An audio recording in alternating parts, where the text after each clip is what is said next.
고린도후서 3장 6절에서 11절 말씀 같이 함께 읽도록 하겠습니다. 그가 또한 우리를 새 언약의 일꾼 되기에 만족하게 하셨으니 율법 조문으로 하지 아니하고 오직 영으로 함이니 율법 조문은 죽이는 것이요 영은 살리는 것이니라.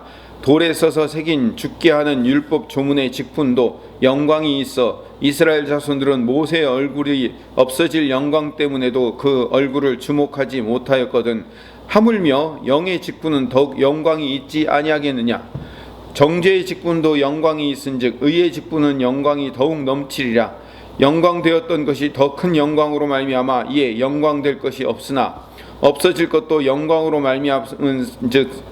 말미암은즉 길이 있을 것은 더욱 영광 가운데 있느니라. 아멘. 바울이요, 그리스도의 향기에 대한 이야기, 그리스도의 편지에 대한 이야기를 어제까지 하다가 이제 3장 6절부터 고린도후서의 본격적인 주제로 들어가게 되는 겁니다. 3장 6절부터 4장까지 다음 주 아마 내내 이야기하게 될 겁니다. 오늘부터 다음 주 내내 4장의 전체에 걸쳐서 성도의 영광에 관한 이야기를 아주 길게 하게 될 겁니다. 오늘 그 성도의 영광의 부분, 전반적인 부분에 대해서 간략하게 서론 삼아 말씀을 드리도록 하겠습니다. 바울이 쓴 이 바울 서신이 신약 성경의 반을 차지하고 있잖아요. 그렇게 될 수밖에 없는 가장 중요한 이유는 뭐냐면 바울이 자기가 쓴 편지가 영원토록 이게 성경이 될 것이다 라는 그런 기대를 가지고 쓴 건 아닐 거예요. 그런데 그 편지가 성경이 되었어요. 왜 바울의 편지가 성경이 될 수밖에 없었냐면 바울은요, 이 복음이라는 본질에 집중했기 때문에 그렇습니다.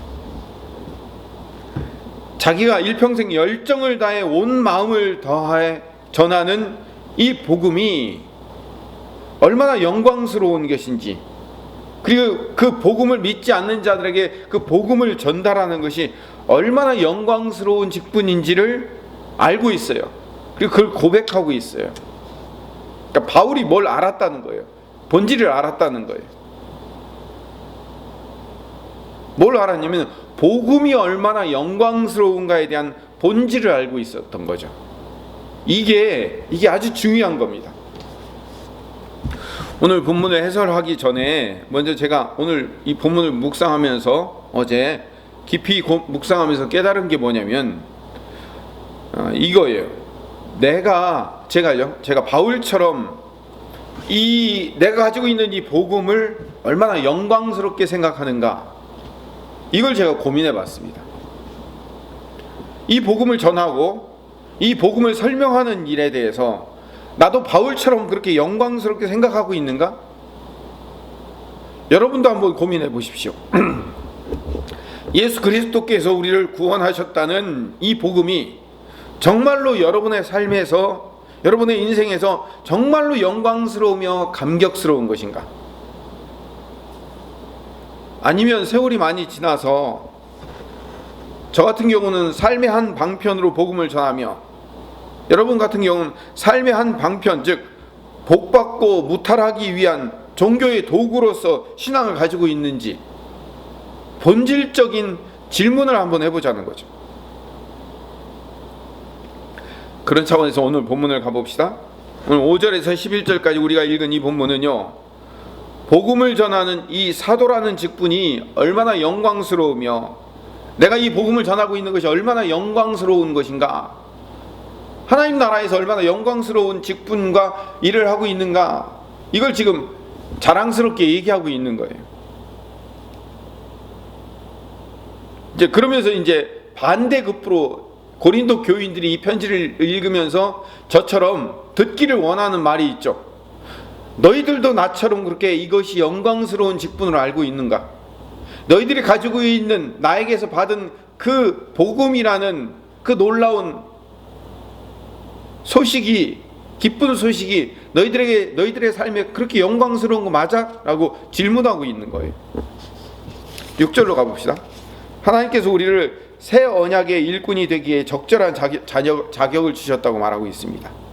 이 언약은 구약 시대처럼 율법이라는 문자로 된 게 아니라 오직 영으로 우리에게 가르쳐 주신 것이고, 율법 조문은 십계명 613개의 율법, 이 율법 조문은 우리를 그걸 다 지키다가 우리를 죽이는 것이지만, 영은 사람을 살리는 거라고 얘기를 하고 있어요.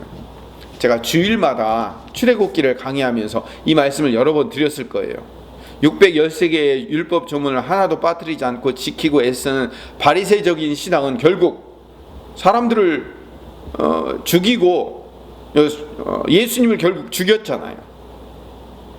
그들로 하여금 결국은 율법이라는 것은 어려워 지킬 수 없는 것이다라고 절망하게 만들어주잖아요.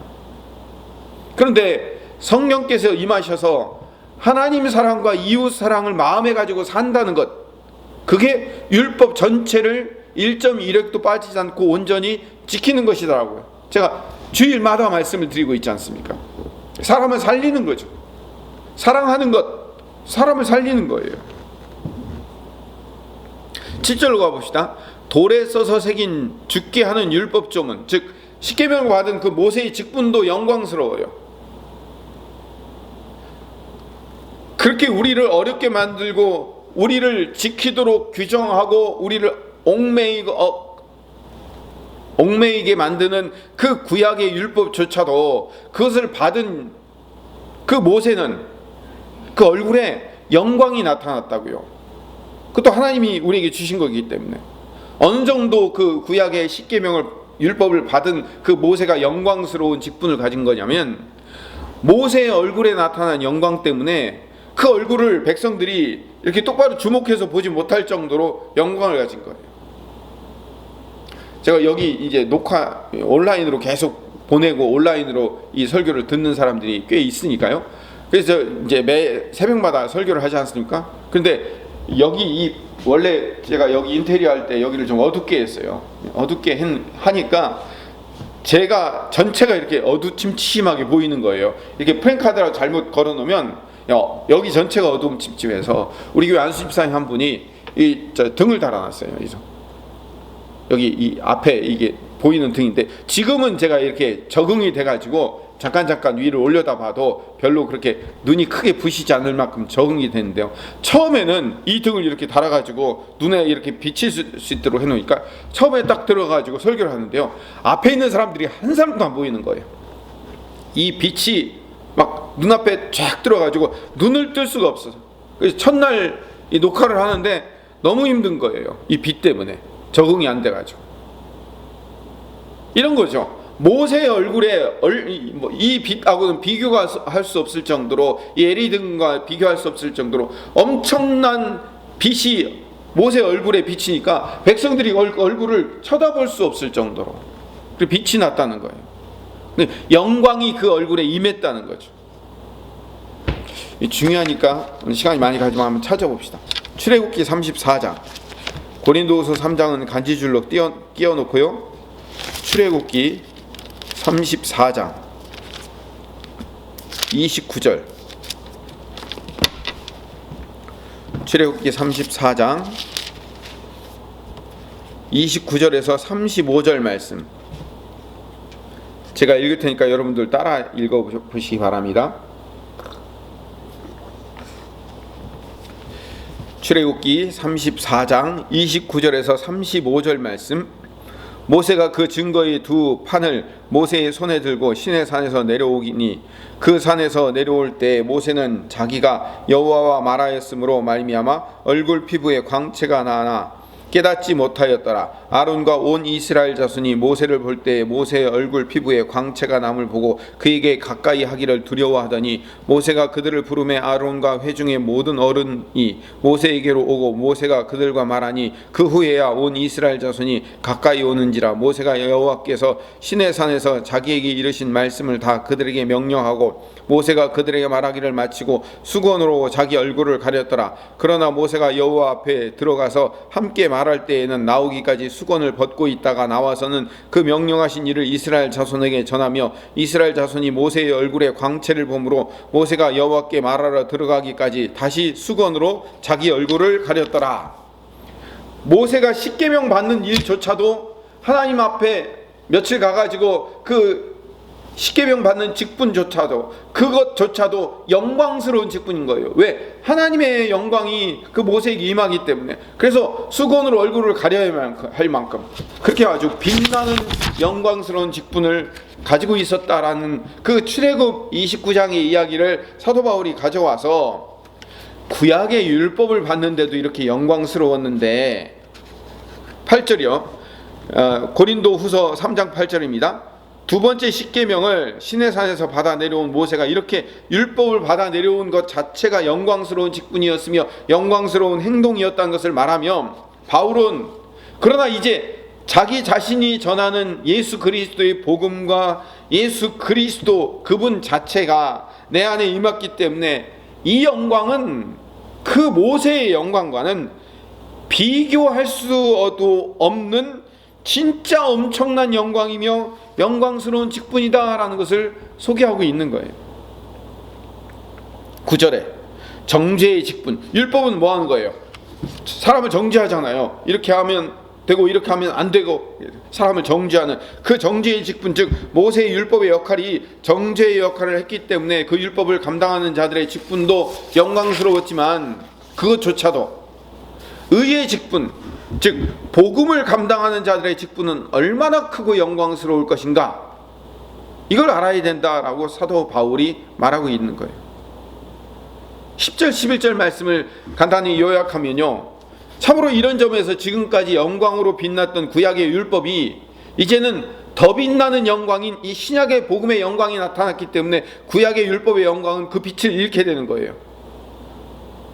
이렇게 구약의 영광, 잠시 있다가 사라져버릴 그 구약의 영광도 이렇게 입었는데, 앞으로 영원히 길이 남을 이 신약의 복음은 도대체 얼마나 영광스러운 것이며, 더 나아가 오늘 사도 바울이 말하고 싶은 결론의 말씀, 이 복음을 맡은 자들인 우리들은 얼마나 영광스러운 직분을 갖고 있으며 그것이 얼마나 영광스러운 일인가라는 것을 고린도 교인들에게 지금 설명해 주고 있는 거예요. 다시 처음으로 돌아가서 제가 처음에 이 설교를 준비하면서 이렇게 묵상했다고 했죠. 우리가 가지고 있는 이 복음, 예수 그리스도라는 이 복된 소식을 우리가 가지고 있다는 것, 이게 얼마나 영광스러운 일이며, 예수 그리스도를 사람들에게 전하고 알릴 수 있다는 사실이 이게 얼마나 영광스러운 것인가를 점검해야 돼요. 이게 이 영광스러운 복음을 가지고 있고 이 영광스러운 복음을 전하는 것이 우리의 숙제나 의무나 어쩔 수 없이 해야 할 피치 못할 사명이 아니라 정말로 영광스러운 일이며 영광스러운 직분이라는 것을 알고 있는지, 그렇게 알고 행동하고 있는지, 여기에 대한 점검이 필요하다는 겁니다. 오늘 이렇게 기도합시다.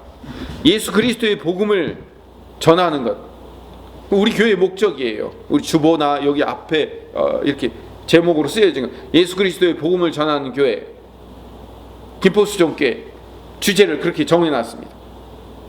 예수 그리스도의 복음을 전하는 것이 얼마나 영광스러운 일인지, 그 복음을 내 마음 가운데 가지고 있다는 것이 얼마나 영광스러운 성도인지를 깨닫는 하나님의 백성이 되게 해달라고 기도합니다.